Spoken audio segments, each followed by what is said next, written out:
৪২ বছর বয়স হয়েছে, মা বাবার খোঁটা দেবকে হঠাৎ কেন এমন বললেন দেবের বাবা মা? মা বাবার চাপ, বিয়ে কর এবার।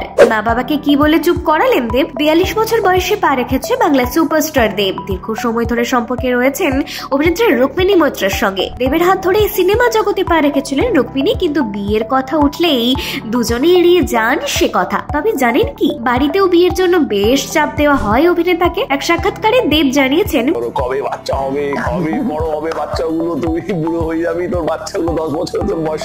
প্রতিনিয়ত বাবা মার চাপে বিয়ে কর, কবে বাচ্চা হবে, তুই বুড়ো হয়ে যাবি। আমরাও তো নাতি নাতনির মুখ দেখবো নাকি? তোর বাচ্চা যখন 10 বছরের হবে, তোর বয়স তখন 70 হবে। অভিনেতার কথাই এগুলো প্রত্যেকদিন আমাকে শুনতে হয়, কিন্তু তারপরেও আপাতত বিয়ের কোনো প্ল্যান নেই। তবে হ্যাঁ, একদিন তো বিয়ে করতেই হবে। শুধু দেব নয়, বিয়ের কথা উঠতেই হাওয়ায় উড়িয়ে দেন রুক্মিণী মৈত্র। অভিনেত্রীর কথাই আমার মনে হয় কমিটমেন্ট বেশি জরুরি। আজকাল অনেক বিয়েই তো দেখি বিয়ে টিকে আছে কিন্তু কোনো কমিটমেন্ট নেই। তাই আমাদের কমিটমেন্ট থাকুক, বাকিটা সময় হলেই বোঝা যাবে।